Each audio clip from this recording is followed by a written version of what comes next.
लंबे इंतजार के बाद आखिरकार भारत में 5G नेटवर्क सर्विसेज लॉन्च की गई। प्रधानमंत्री नरेंद्र मोदी ने इंडियन मोबाइल कांग्रेस 2022 की शुरुआत करते हुए देश में 5G सर्विस को लॉन्च किया। 5G सर्विस देश के चुनिंदा शहरों में लॉन्च की जाएगी।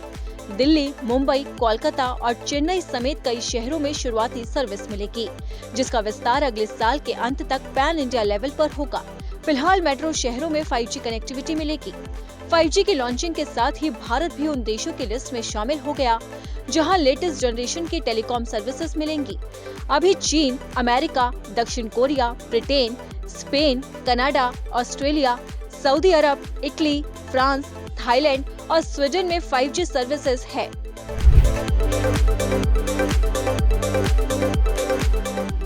Five G network next generation का मोबाइल नेटवर्क है। यह एक नया ग्लोबल वायरलेस सिस्टम है। 5G से दूर संचार सेवाएं और बेहतर बनेंगी। 4G के मुकाबले 5G की इंटरनेट स्पीड कई गुना ज्यादा तेज है।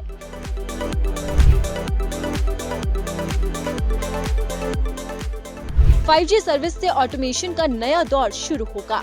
मतलब अब तक जो चीजें बड़े शहरों तक सीमित हैं, उनकी पहुंच गांव तक होगी। 5G सेवा लॉन्च से देश में डिजिटल क्रांति आएगी। रोबोटिक्स तकनीक का विकास होगा। देश की अर्थव्यवस्था को गति मिलेगी। साथ ही ई गवर्नेंस का भी विस्तार होगा।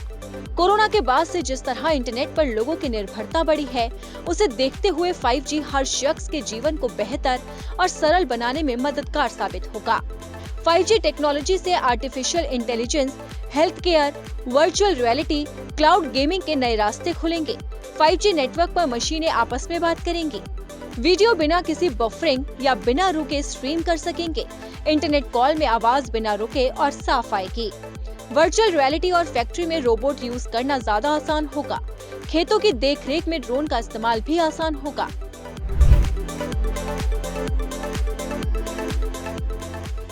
जियो और एयरटेल दोनों ही टेलीकॉम कंपनियां 5G सर्विसेज ऑफर करेंगी। इस लिस्ट में वोडाफोन आइडिया भी शामिल है, लेकिन कंपनी ने 5G लॉन्चिंग पर ज्यादा जानकारी नहीं दी।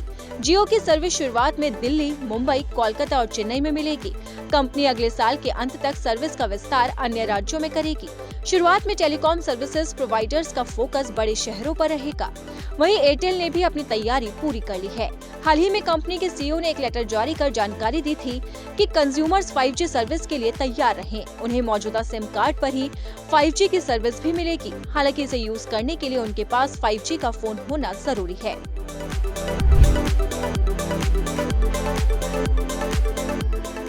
अब आपको बताते हैं कि 5G सर्विस लेना महंगा होगा या फिर सस्ता। दरअसल टेलीकॉम इंडस्ट्री के विशेषज्ञों का मानना है कि 5G सर्विसेज के टैरिफ को 4G के बराबर लाने से पहले शुरुआत में इसे 10 से 15% के प्रीमियम पर पेश किया जाएगा, क्योंकि 5G स्पेक्ट्रम के ऑक्शन में टेलीकॉम कंपनियों ने पानी की तरह पैसा बहाया है। ऐसे में साफ जाहिर है कि उसकी भरपाई वो जनता की जेब से ही करेंगी।